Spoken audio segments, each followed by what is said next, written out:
ছাদে এসে দেখি রাফি ছবি তুলছে অনেক রকম পোজ দিয়ে। আমাকে দেখে আমার কাছে এসে বলে, দেখ তো ইভা, আমাকে কেমন লাগছে। আজকেই টি শার্টটা কিনেছি। রং মিস্ত্রি মফিজ মনে হচ্ছে। এটি কি টি শার্ট নাকি রঙের দোকান? কি বলছিস, তোর পছন্দ হয়নি? একটুও না। আমি আর কিছু না বলে চিলে কোঠায় উঠে রেলিং ধরে বসে আছি। আমরা যখনই মন খারাপ হয় আমি এখানে এসে বসে থাকি। রাফি এসে আমার পাশে বসে বলে, কি রে, তোর মন খারাপ নাকি? আচ্ছা, তুই এখানে যে বসে আছিস, নিচে দেখেছিস এখানে কি সুইসাইড করতে এসেছিস নাকি? তেমন কিছু না। সুইসাইড করার ইচ্ছে হলে এখানে বসে থাকতাম না, সোজা নিচে লাফ দিতাম। আচ্ছা, তুই এখান থেকে যা, আমাকে একটু একা থাকতে দে। রাফি আর কিছু না বলে চলে যায়। আমি রেলিংয়ে হেলান দিয়ে বসে আছি। আজকেও আমাকে দেখতে ছেলেপক্ষ এসেছিল। দাদি আর কাকি আমাকে বিয়ে দিয়ে এই বাসা থেকে বিদায় করার জন্য উঠে পড়ে লেগেছে। আমি ইভা, এই বাসায় আশ্রিতা বললেই চলে। আমার বয়স যখন 6 বছর তখন আমার আব্বু মারা যায়। আম্মু আমাকে নিয়ে নানুর বাসায় চলে আসে। মামারা আম্মুকে আবার বিয়ে দিতে চায়, কিন্তু আম্মু আমাকে রেখে বিয়ে করবে না। অনেক জোরাজুরির পর আম্মু বলে, যদি কেউ আমার ইফাকে সহ আমাকে বিয়ে করতে রাজি হয় তবে আমি বিয়ে করব, আর নয়তো কখনোই না। এরপর একদিন একজন লোক আমাদের বাসায় যায় আম্মুকে দেখতে, তার পরিবার সহ। মামা অবশ্য সবকিছু লুকিয়েছিল, কিন্তু আম্মু সবার সামনে সত্যি বলে দেয়। দেখুন, আমি জানি না আপনাদের সত্যিটা জানানো হয়েছে কিনা। আমার আগে একবার বিয়ে হয়েছে, আর আমার একটা মেয়েও আছে। আম্মুর কথা শুনে সবাই চলে যেতে চায়, কিন্তু আব্বু আমাকে দেখতে চায়। আমি রুমে বসে খেলছিলাম, তখনই একজন ভদ্রলোক আমার রুমে আসে আর আমাকে দেখে ফুল বলে ডাকে। আর আব্বু তার পরিবারের সবার বিপক্ষে গিয়ে আম্মুকে বিয়ে করে। এই বাসায় আমাকে আব্বু রাফি ছাড়া একজন আছে, খুব ভালোবাসে। দাদি আর কাকি আমাকে এখনো আপন মানতে পারেনি। রাফি আমার বড় কাকার ছেলে, আমার খুব ভালো বন্ধু। আর একজন আছে, সে বন্ধু কিনা জানি না, তবে আমার খুব কেয়ার করত। 6 বছর আগে লেখাপড়া করার জন্য কানাডা চলে গেছে। আমি সবেমাত্র অনার্স শেষ করলাম, আর পড়তে পারবো কিনা জানি না। কাকি আর দাদি আব্বুকে বলেছে আমাকে না পড়াতে। আব্বু এখনো কিছু বলেনি। দীর্ঘ 6 বছর পর আজ নিজের দেশে যাচ্ছি। গায়ে সাদা টি শার্টের ওপরে ব্ল্যাক রঙের ব্লেজার, হাতে ব্ল্যাক বেল্টের ওয়াচ, ডান হাতে একটা ব্রিফকেস। হাতে থাকা ওয়াচের দিকে তাকিয়ে দেখি আর 10 মিনিট আছে প্লেন ছাড়তে। দিলাম দৌড়, দ্রুত সকল ফর্মালিটি শেষ করে প্লেনে উঠে নিজের সিট খুঁজে বসে পড়ি। 1 মিনিট পর প্লেন আকাশপথে উড়াল দেয়। আই এম কামিং ফুলকলি, তোকে আমি এত সহজে ছাড়বো না, তুই আমার নয়তো আর কারো না। সন্ধ্যায় রুম থেকে বের হয়ে নিচে আসতে গেলে দেখি রাফি তাড়াহুড়ো করে সিঁড়ি দিয়ে নেমে যাচ্ছে। কিরে হনুমান, কোথায় যাচ্ছিস এত তাড়াহুড়ো করে? ভাইয়াকে আনতে যাব। তুই তোর ভাইয়াকে আনতে কানাডা যাবি? ওয়াও!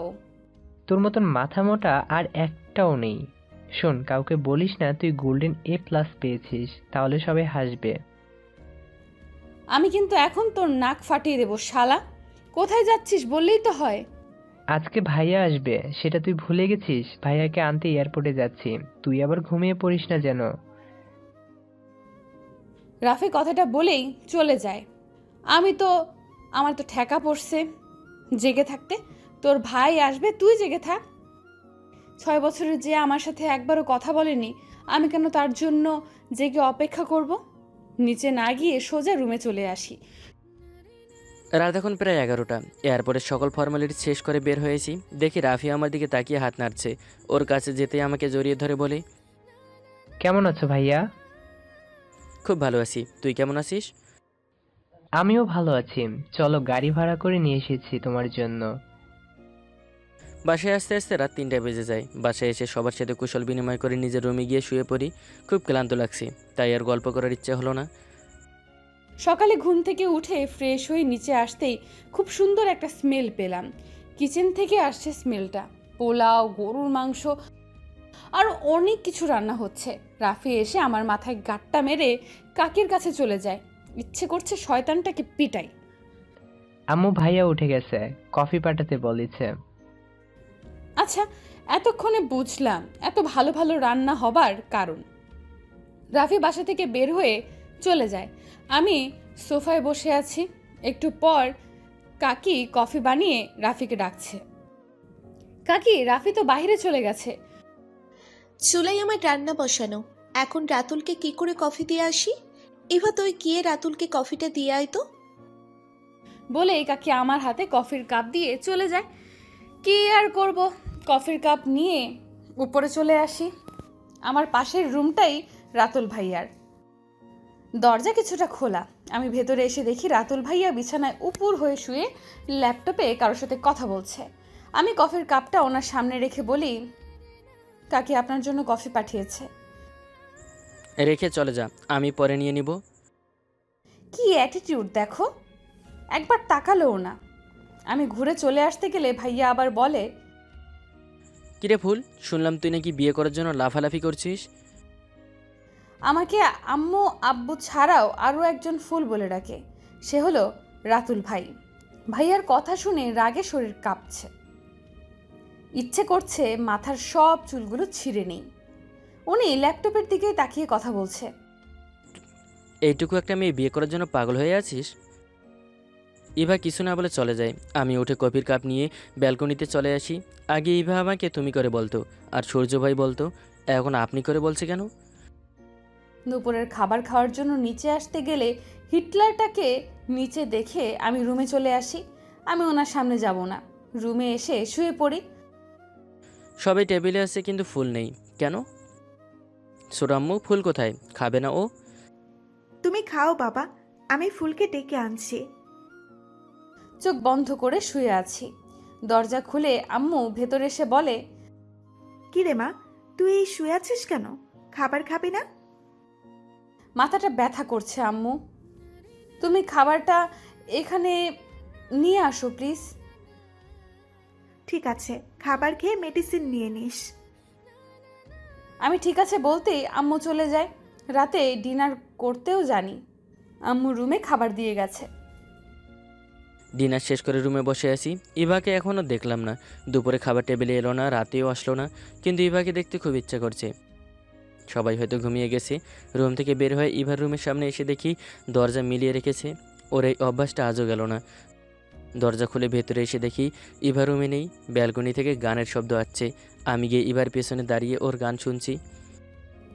প্রেমে পড়া বারণ, কারণে অকারণ, আঙুলে আঙুল রাখলে হাত ধরা বারণ।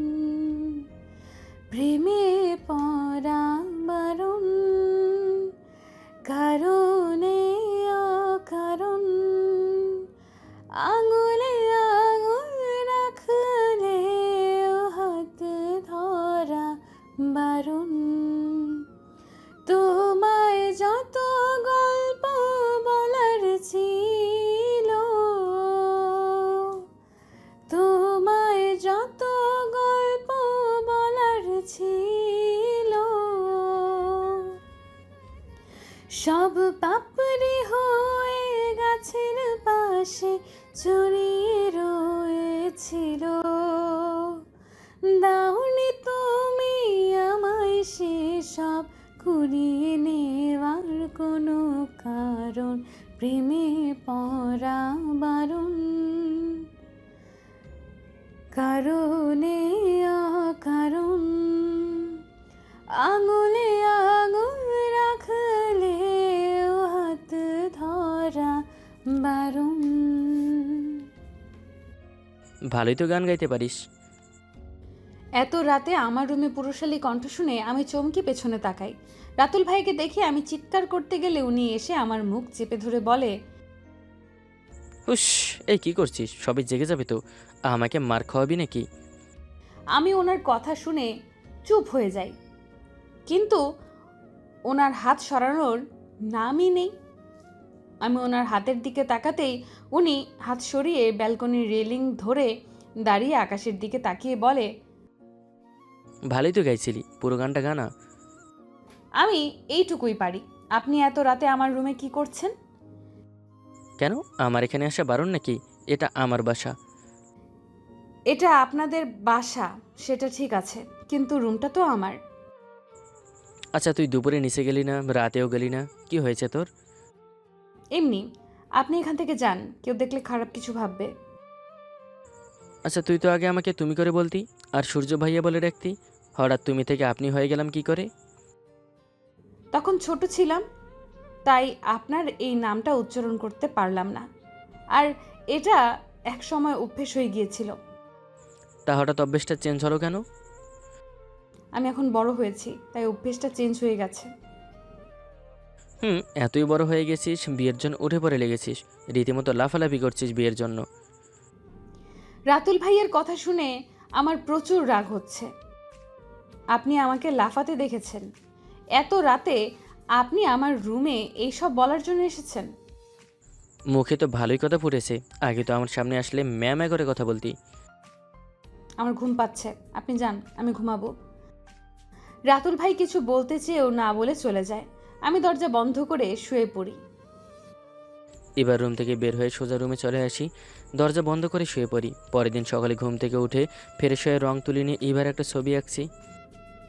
মাত্র নিচে এসেছি, তখনই কাকি আমার কাছে এসে বলে, ইভা চা তো, গিয়ে রাতুলকে ডেকে নিয়ে আয়, নাস্তা করবে তো। আমাকে কেন বারবার এই আজরায়েলের রুমে পাঠায় বুঝি না। কাকিকে নাও করতে পারবো না। এক পা দু পা করে রাক্ষসটার রুমের দিকে এগিয়ে যাচ্ছি। দরজা খোলা, হালকা দরজা খোলা দেখি রাতুল ভাই কিছু আঁকছে। মনে হচ্ছে কোনো মেয়ের ছবি, একটু দেখা যাচ্ছে। রুমে কারো উপস্থিতি বুঝতে পেরে তাড়াতাড়ি করে স্কেচটা সরিয়ে ফেলি। পিছনে ঘুরে দেখি ইভা। আমি অন্য একটা পেপার নিয়ে ফুল আঁকতে থাকি। কিরে, কিছু বলবি? আপনাকে কাকি খেতে ডাকছে, আপনি এখনো আঁকা আঁকি করেন? পুরনো অভ্যাস তো ছাড়তে পারিনি। আচ্ছা ফুল, তুই তো এখন অনেক ছোট, বিয়ে কেন করতে চাইছিস? আপনি আমাকে ফুল বলে ডাকেন কেন? আমার আম্মু আর আব্বু ছাড়া আমাকে কেউ ফুল বলুক আমি চাই না। আর কথায় কথায় এত খুঁজে দেন কেন আপনি? ঠিক আছে, তাহলে আজ থেকে তোকে আমি ফুলকলি বলে রাখবো। ফুলকলি মানে? আমার একটা নাম আছে। আমি তো তোকে এই নামেই ডাকবো। কি রে ফুল, তোকে রাতুলকে খাবার জন্য ডাকতে পাঠালাম, আর তুই এখানে এসে গল্প ছুড়ে দিয়েছিস। এখন কি হবে? আজও কাকির কাছে অপমানিত হতে হবে। আমি অসহায় দৃষ্টিতে রাতুল ভাইয়ের দিকে তাকিয়ে আছি। ওর কোনো দোষ নেই আম্মু, ও তো সেই কখন থেকে আমাকে বলছে। আমি আসলে ওর কাছে আমার কিছু ময়লা জামা কাপড় দিব বলেছিলাম তোমাকে দেবার জন্য। ও আচ্ছা, তাহলে তুই আমার কাছে দে আর খেয়ে আয়। কি মিথ্যুক ছেলে দেখো। তবে মিথ্যেটা আমাকে সেভ করার জন্য বলেছে। আগের কথা মনে পড়ে গেল। কাকি আমাকে আগে কোনো কারণে বকলে রাতুল ভাই নিজের ঘাড়ে দোষ নিত। মিথ্যে তো বললাম, এখন আম্মুকে কোন ড্রেসগুলো দিব? আমার কোনো ড্রেসই তো ময়লা নেই, কি আর করব? ড্রয়ার খুলে আম্মুকে কিছু ড্রেস দেই, আম্মু কিছু না বলে চলে যায়। আপনি কাকিকে মিথ্যা বললেন কেন? নিচে যা, আমি একটু পর আসছি। এবার কিছু না বলে চলে যায়। আমি সব কিছু গুছিয়ে রেখে নিচে এসে খাবার খেয়ে নিই। রাফি আমার কাছে এসে বলে, ভাইয়া তোমার কাছে কিছু টাকা হবে? কত টাকা লাগবে? 1000 হলেই হবে। আমার রুমে ওয়ালেট আছে, গিয়ে নিয়ে নে। রাফি ঠিক আছে বলে চলে যায়। আমি আম্মুকে বলে বাইরে চলে আসি।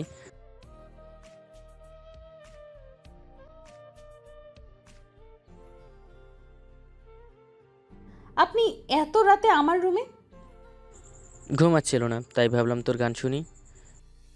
আপনি রাত 1টায় এসেছেন গান শুনতে? রুমে গিয়ে ঘুমিয়ে পড়েন। শোনো না একটা গান প্লিজ। ওনার এমন করে আবদার আমি আর ফেলতে পারলাম না। কি গান গাইবো ভাবছি। মাত্র যে গানটা শুনলাম সেটাই গাই। আচ্ছা ব্যালকনিতে চলুন, এখানে গান করলে কেউ শুনবে, পরে আমাদের নিয়ে বাজে কথা বলবে। আমি ব্যালকনিতে এসে দোলনায় বসে পড়ি। ইভা আমার থেকে দূরত্ব রেখে বসে বসে গান গাইতে থাকে। তোমার ইচ্ছেগুলো, ইচ্ছেগুলো, তোমার ইচ্ছেগুলো ইচ্ছে হলে আমায় দিতে পারো। আমার ভালো লাগা ভালোবাসা তোমায় দেব আরো, তোমার ইচ্ছেগুলো,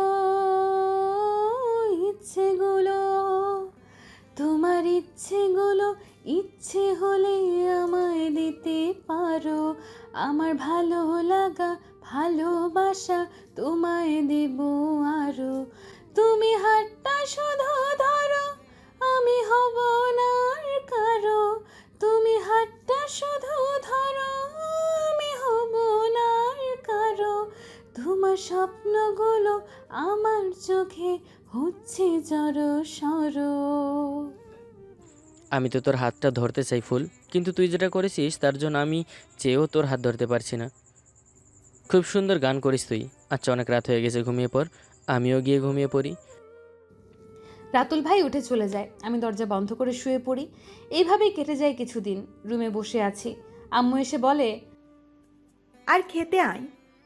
ফুলমা, একটা শাড়ি পরে নিচে আয়, তোকে দেখতে পাত্রপক্ষ এসেছে। আম্মু কথা বলেই চলে যায়। আম্মু অসহায়, আমার ব্যাপারে কোনো সিদ্ধান্ত আম্মুর নেওয়া বারণ। আমি চুপচাপ একটা শাড়ি বের করে পরে নিই। নিচে এসে দেখি সবাই বসে আছে। রাফিয়া রাতুল ভাই কিছু নিয়ে কথা বলছে। আমি সিঁড়ি দিয়ে নিচে আসতেই কাকি এসে আমাকে নিয়ে বসিয়ে দেয়। তোকে যেই দেখতে আসুক না কেন, আমি ছাড়া তুই অন্য কারো হতে পারবি না। কী করে এই বিয়ে হয় সেটাও আমি দেখব। সবার ছেলেকে পছন্দ হয়, আর ছেলে পক্ষেরও ইভাকে পছন্দ হয়। বাসায় গিয়ে কথা বলে তারিখ ঠিক করবে বলে জানাই। আমি উঠে সোজা রুমে চলে আসি। পরের দিন ছেলেবাড়ি থেকে কল করে বলে তারা এই বিয়ের জন্য রাজি না। খুব খুশি লাগছে, আমিও এখন বিয়ে করতে চাইছি না। ফ্রিজ থেকে আইসক্রিম নিয়ে উপরে আসতে গেলে কাকি হাতে করে রাতুল ভাইয়ের জামা কাপড়গুলো এসে আমাকে বলে, ইভা, এই ড্রেসগুলো রাতুলকে দিয়ে আয় তো। কাকি আমার হাতে ড্রেস দিয়ে চলে যায়। কেন যে আমাকে বারবার এই জমের রুমে পাঠায় বুঝতে পারছি না। রাতুল ভাইয়ের রুমের সামনে এসে ভয়ে ভয়ে ভেতরে ঢুকে দেখি রাতুল ভাই নেই। আমি ড্রেসগুলো রেখে আসতে গেলে হঠাৎ ওয়াশরুমের দরজা খুলে রাতুল ভাই শার্টের বোতাম লাগাতে লাগাতে আসছে। আমার চোখ যায় ওনার বুকের দিকে, কোনো মেয়ের ছবি আঁকা মনে হচ্ছে। আমাকে দেখে তাড়াহুড়ো করে বোতাম লাগিয়ে নেয়। আমার চোখ ঠায় ওনার বুকে। এই, তুই ম্যানার শিখিস নি? একে তো নক না করে ঢুকেছিস, তারপরে এমন করে তাকিয়ে আছিস কেন আমার দিকে? আচ্ছা, তোমার বুকে ওটা কার ছবি দেখাবে আমায়? তুই এটা দেখার যোগ্যতা রাখিস না। কেন এসেছিস এখানে?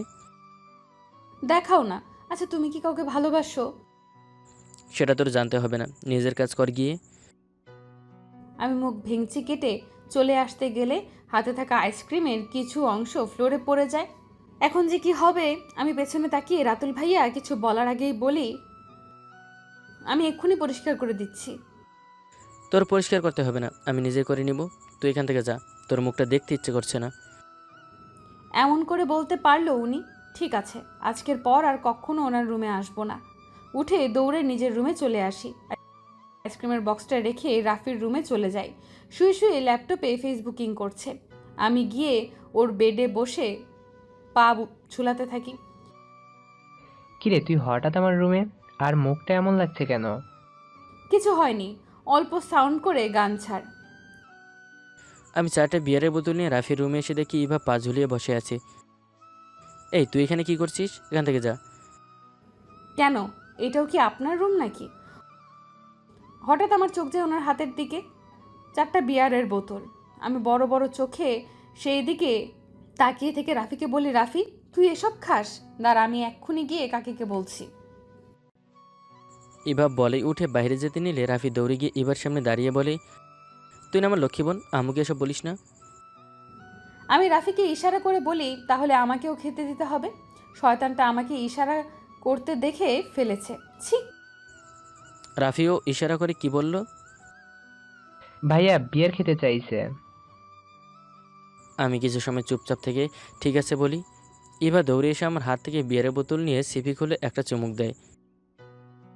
কি বাজে গন্ধ, গিলতেও পারছি না আর ফেলতেও পারছি না। দৌড়ে ওয়াশরুমে গিয়ে মুখ থেকে ফেলে ইচ্ছে মতো বমি করতে থাকি। দু ভাই একসাথে হাসছে। আমার খুব রাগ হচ্ছে, মুখ থেকে গন্ধও যাচ্ছে না। ভালো করে কুলি করে বাহিরে আসতেই দুই ভাই আরো বেশি শব্দ করে হাসতে থাকে। রাফির বাচ্চা, আমি এখনই কাকিকে গিয়ে বলবো তোরা বিয়ার খাচ্ছিস আর আমাকে কোল্ড ড্রিঙ্কস বলে খাইয়েছিস। তুই 1 নাম্বার মিথ্যুক রে, তুই নিজেকেই তো খেলি ইচ্ছে করে। তুই দাঁড়া, আমি তোকে দেখাচ্ছি। আর আপনি এই জন্য আমাকে বিয়ারের বোতল দেবার সময় মিটমিট করে হাসছিলেন। ইভা বলেই রুম থেকে বের হয়ে যায়। আমি রাফিকে দেখছি বলে রুম থেকে বের হয়ে দেখি ইভা সিঁড়ির কাছে।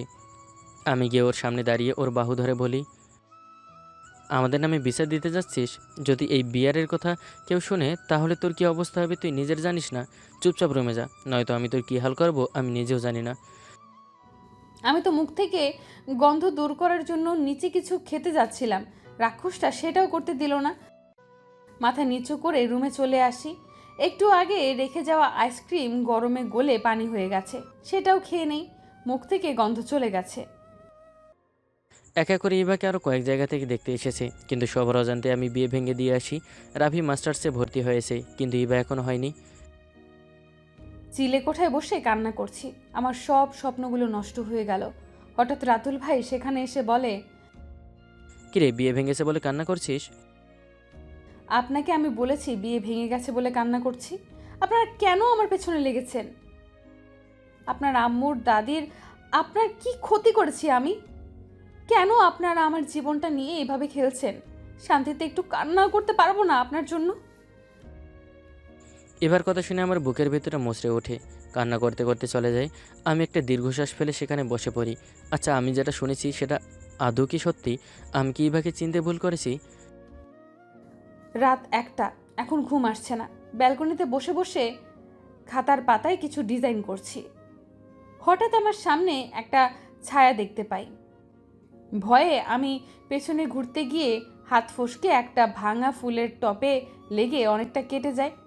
রাতুল ভাই দৌড়ে এসে আমার হাত ধরে বলে, একটা কাজও ঠিকমতো করতে পারো না। রুমে এসে আমি হাতে ড্রেসিং করে দিচ্ছি। রাতুল ভাই আমাকে রুমে নিয়ে এসে খুব যত্ন করে হাত ড্রেসিং করছে। আমি যে সেই আগের রাতুল ভাইকে দেখছি। রাতুল ভাই আমার খাতাটা নিয়ে উল্টিয়ে দেখছে আর ছবি তুলছে। তুমি ফ্যাশন ডিজাইনার হতে চাও?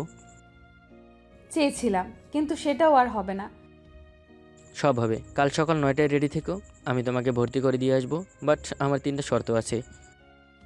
সত্যি আপনি আমাকে লেখাপড়া করাবেন রাতুল ভাই? আমার শর্ত মানলে আমি ভর্তি করব। আমি আপনার সব শর্তে রাজি। আগে আমার শর্ত শুনে নাও। না শুনে রাজি বলছো? ঠিক আছে, বলুন। আচ্ছা রাতুল ভাই কি শর্ত দিবে? আমি কি সত্যি আবার পড়তে পারবো? আমার স্বপ্ন পূরণ করতে পারবো? সেটা না হয় পরের পর্বেই জানবেন। আজকে আসছি, ভালো থাকুন। ভালোবাসা অবিরাম। আল্লাহ হাফেজ।